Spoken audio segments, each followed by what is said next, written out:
केंद्राचे शिक्षण मंत्री धर्मेंद्र प्रधान यांनी कालच नीटच्या परीक्षा रद्द करून आता नवीन फेरपरीक्षा घेण्याचे कालच त्यांनी जाहीर केलेलं आहे. त्याचं मी स्वागत करतो.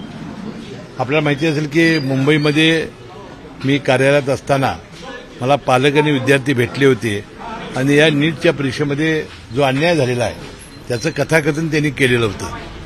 दरवर्षी एका दुसऱ्या मुलाला पैकीच्या पैकी म्हणजे 720 मार्क मिळायचे. यावेळा 70भर मुलाला पैकीच्या पैकी मार्क्स मिळाले. 1600 ते 1700 मुलांना ग्रेस मार्क देण्यात आले. वास्तविक ही पद्धतच या एनटीएच्या या परीक्षा पद्धतीत नव्हती. त्यामुळं अनेक पालक अनेक मुलं त्रस्त झालेले होते. त्यांना असं वाटत होतं की आपल्या आयुष्यामध्ये फार मोठी थट्टा झालेली आहे आणि याच्यात गैरप्रकार झालेले आहेत. आणि मला वाटतं या देशातला पहिला वैद्यकीय शिक्षण मी मंत्री असेल की मी त्यावेळेला सांगितलं की याच्यात गैरप्रकार झालेला आहे, अनेक मोठ्या धांदली झालेल्या आहेत. याची चौकशी सीबीआयमार्फत झाली पाहिजे आणि या नीटच्या परीक्षा या रद्द झाल्या पाहिजेत.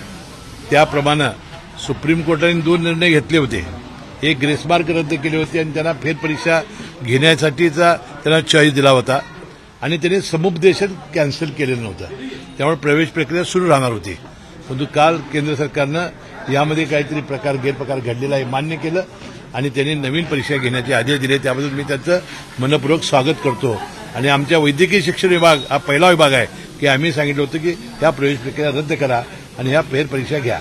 पण तुम्ही यामध्ये गैरप्रकार झाल्याचा आरोप केल्यानंतर परीक्षा घेणाऱ्या यंत्रणेकडून प्रेस कॉन्फरन्स घेतली गेली आणि असा कोणताही गैरप्रकार झाला नसल्याचा दावा केला गेलेला होता.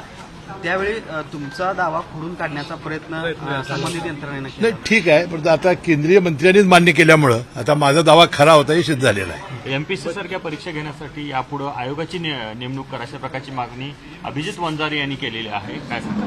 नाही, आता या परीक्षा घेण्याबाबतचा निर्णय केंद्र सरकारनं घ्यायचा आहे. आता ह्याच्यात पारदर्शकता असली पाहिजे. गरीब आणि जे हुशार विद्यार्थी आहेत त्याच्यावर कोणताही अन्याय होता कामा नये.